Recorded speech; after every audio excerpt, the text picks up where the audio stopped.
মুর্শিদাবাদে বসেই তৈরি হচ্ছিল জাল নথি। সুতি থেকে ভুয়ো আধার কার্ড তৈরি চক্রের 3 পাণ্ডা গ্রেপ্তার।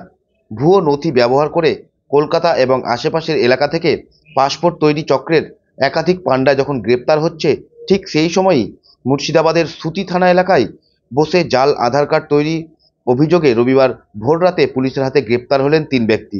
আজ ভোররাতে সুতি থানার পুলিশ গোপন সূত্রে খবর পেয়ে নূরপুর এলাকায় একটি দোকানে অভিযান চালায়। সেখান থেকেই গ্রেপ্তার করা হয় ইসমাইল শেখ, আকবর আলী এবং মনোজ কুমার মণ্ডল নামে 3 ব্যক্তিকে। পুলিশ সূত্রে জানা গিয়েছে, ধৃত ব্যক্তিদের দোকান থেকে fingerprint scanner, retina scanner, laptop, জাল আধার কার্ড, এনরোলমেন্ট আইডি সহ বিভিন্ন নথি উদ্ধার হয়েছে। পুলিশ সূত্রে খবর, ধৃত ব্যক্তিরা এই চক্রের সঙ্গে জড়িত আরও বেশ কয়েকজনের নাম জানিয়েছেন। তাদের সন্ধানেও তল্লাশি শুরু করেছে সুতি থানার পুলিশ। ধৃতদেরকে আজ পুলিশ হেফাজতের আবেদন জানিয়ে জঙ্গিপুর মহকুমা আদালতে তোলা হলে বিচারক 6 দিনের পুলিশ হেফাজতের নির্দেশ দেন।